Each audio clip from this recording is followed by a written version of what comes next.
नमस्कार, गुरु प्रणाम। मैं विज्ञात गुरु प्रेरणा की इस नई कड़ी में आपका बहुत बहुत स्वागत करता हूं। आज की कड़ी बाकी अन्य कड़ियों से बिल्कुल अलग है, बिल्कुल भिन्न है। आज का पात्र नया, आज की प्रस्तुति नई, इसलिए आपको ये कड़ी पिछली कड़ियों से बिल्कुल अलग लगेगी। हर युग अपने साथ आदर्शों की एक सीमा लेके आता है। उन सीमाओं की परिधि ही आपका कर्म क्षेत्र है और वही आपका धर्म क्षेत्र है। जैसा महाभारत काल में पांडवों और कौरवों के बीच था, उसी युद्ध में से निकल के आया है एक पात्र, अश्वत्थामा। पांडवों के समान बलशाली होने पर भी उनके बराबर सम्मान नहीं पाने की टीस हमेशा अश्वत्थामा के मन में रही। पिता द्रोणाचार्य की छल से मृत्यु और मित्र का छल से वध किए जाने से उसकी इस चिंगारी को हवा मिल गई। वो कैसे भूल जाता कि जिस पिता ने गुरु बन के जिन पांडवों को रण में उतरना सिखाया, जिन्हें शस्त्र विद्या सिखाई थी, वो युद्ध में तो पिता को हरा नहीं सकते थे। और उन्हीं पांडवों ने धोखे का सहारा लेके उसके पिता की हत्या कर दी। जिस पिता से उसने कभी विरोध किया था कि वो उनके पुत्र से ज्यादा पांडवों से प्रेम करते हैं, आज उन्हीं के हाथों उनके पिता की हत्या कर दी गई थी। तो क्या नहीं लेना चाहिए था उसे बदला अपने पिता की मृत्यु का?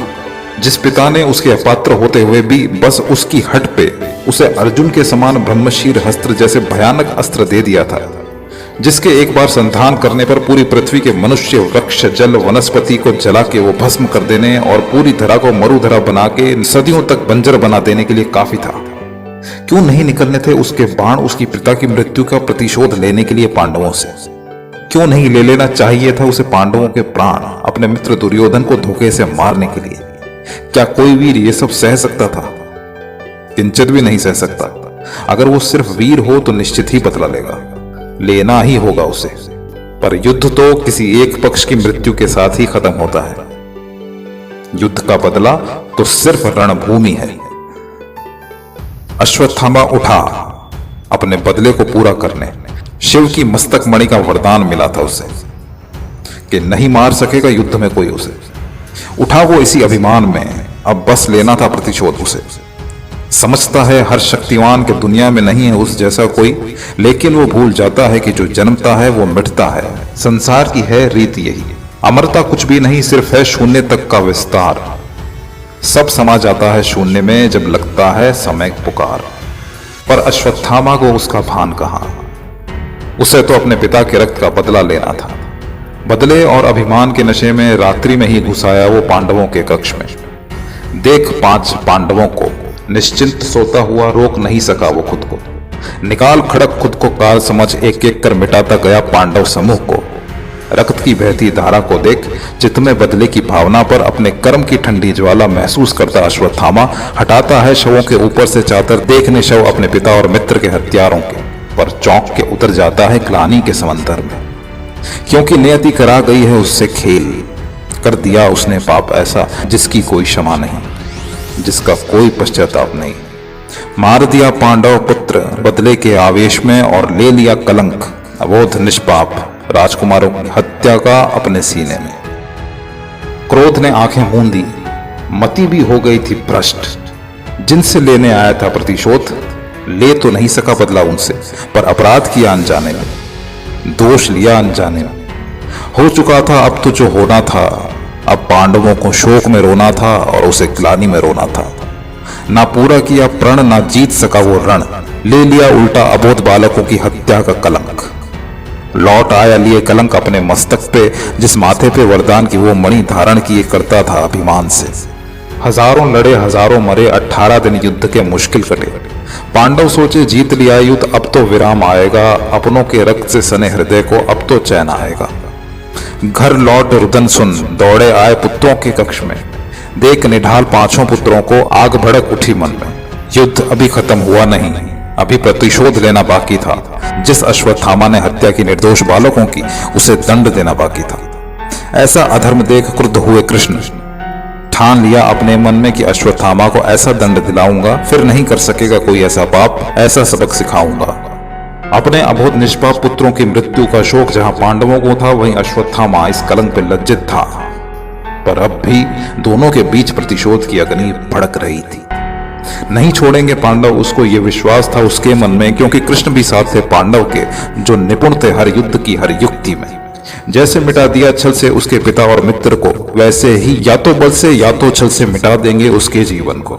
इसलिए छुपा जाके महर्षि वेदव्यास के पास, शायद मिल जाए प्राणों की रक्षा उसे। पर जो पाप वो कराया था उसके बचने का नहीं दिखता था कोई रास्ता उसे। मिलना था दंड, ये तो वो जानता था, इसीलिए घबराया था अंदर से, बचने के लिए यहां वहां भागता था। पांडवों को आता देख लगा उसे जैसे काल आ गया। जीवन खोने का भय उसकी मति पे छा गया। संधान किया ब्रह्मास्त्र और छोड़ दिया पांडव जन पे। सोचा मिट जाए पांडव सारे, तब संतोष मिले उसे दिल में। अर्जुन ने भी छोड़ा अस्त्र काटने को, अस्त्र उसका गर्जन हुई अंतरिक्ष में, भय से डूबा जीवन सबका। खत्म हो जाएगा ब्रह्मांड जो टकरा गए ब्रह्मास्त्र दोनों। ना बचेगी धरती ना बचेगा नभ, नहीं रहेगा ब्रह्मांड में जीवन बरसों। देख तांडव सर्वनाश का आदेश दिया गुरु वेद ने, लौटा लो अपने अस्त्रों को अपने अपने तुनीर में। मान गुरु का आदेश, लौटा लिया अर्जुन ने अस्त्र अपना, पर नहीं जानता था अश्वत्थामा कैसे लौटाए वापस अस्त्र अपना। मोड़ दिया अस्त्र मिटाने उत्तरा के गर्भ को, सोचा अश्वत्थामा नहीं मिटा सका पांडवों को तो मिटा दूंगा उसके आने वाले वंश को। ना मिलेगा उन्हें कोई जल देने वाला, ना करेगा उनका कोई तर्पण, मिट जाएगा वंश उनका, पूरा हो जाएगा मेरा प्रण। ले लूंगा मैं बदला पिता का, मित्र की मृत्यु का।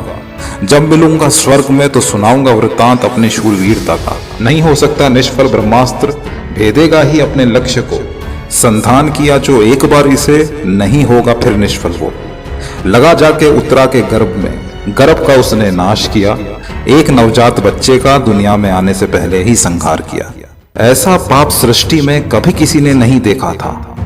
इसके लिए मृत्यु दंड भी मिले तो ये दंड भी बहुत थोड़ा था। क्रुद्ध हुए कृष्ण ये देख स्वयं अश्वत्थामा को ऐसा कठिन श्राप दिया, ना तुझे जीने दूंगा ना दूंगा मरना तुझे। गल जाएगा शरीर तेरा, अभिमान था जिसपे तुझे। उम्र बढ़ेगी रोग बढ़ेगा, नहीं मिलेगा चैन तुझे। भटकेगा तू समय की चरम सीमा तक, नहीं देगा कोई आश्रय तुझे। घिसटता चलेगा धरती पर, बहेगा रुधिर हर अंग से तेरे। नहीं हो पाएगा उपचार तेरा, हर सांस में होगा दर्द तेरे। जिस मृत्यु से अजय समझ जीता था तू, अब तक अभिमान से तू चीखेगा तड़पेगा पुकारेगा, पर नहीं पा सकेगा मृत्यु को। जिन पांडवों के वंश के अंत के लिए छोड़ा था ब्रह्मास्त्र तूने, दूंगा उत्तरा के उस बच्चे को जीवन। ख्याति पाएगा वो नाम परीक्षित से। घिसट घिसट रेंगता धरती पर बहती है घावों से रुधिर की धारा। क्यों किया किस लिए किया खुद से ही पूछता भटकता है, चिरंजीवी वरदान लिए अश्वत्थामा मारा मारा। हुए मुझसे भी बड़े पापी, क्यों नहीं मिला उन्हें श्राप मुझसा इस जीवन में। खुद कंस ने मारे 7 बालक, हे वासुदेव मृत्यु दे तुमने उसका उद्धार किया। मैंने ऐसा क्या पाप किया जो मेरे लिए ऐसे श्राप का विचार किया। खत्म करो पीड़ा मेरी, मुझसे इतना उपकार करो, मृत्यु का वरदान देके इस जीवन से मुक्त करो। 2 मौका उस जीवन का जो फिर से धरती पर आऊं, करूं प्रायश्चित पाप कर्मों का, फिर संतोष अपने दिल में पाऊं। अश्वत्थामा का चरित्र सिर्फ एक चरित्र नहीं बल्कि जीवन की एक श्रृंखला है, जो ये दिखाती है कि भाव के आवेश में इंसान की मति कैसे उसे छल के उससे जघन्य पाप भी करवा सकती है, जिसका परिणाम भोगना भी कठिन हो जाता है। इसलिए हर युवा को अपने कर्मों में सावधानी रखनी बड़ी जरूरी है। अश्वत्थामा से ये सीख लेनी बड़ी जरूरी है। अश्वत्थामा आज भी धरती पर मौजूद हैं अपने पापों को काटने के लिए। क्या पता कभी वो आपसे टकरा जाएं, और हो सकता है कि आज की कड़ी के वर्णन के बाद आप उन्हें पहचान जाएं। आज के लिए इतना ही। अगर ऐसे और पात्रों के बारे में आप जानना चाहते हैं तो कमेंट बॉक्स में आप मुझे लिख सकते हैं। मैं निश्चित ही और पात्रों के संबंध में अपने विचार रखने का प्रयास करूंगा। अगर ये कड़ी आपको पसंद आए तो आप इसे लाइक कर सकते हैं, शेयर कर सकते हैं, मित्रों के साथ इसकी चर्चा कर सकते हैं और चैनल को सब्सक्राइब कर सकते हैं। मुझे इतना आदर और प्रेम पूर्वक सुनने के लिए आपका बहुत बहुत धन्यवाद। गुरु प्रणाम।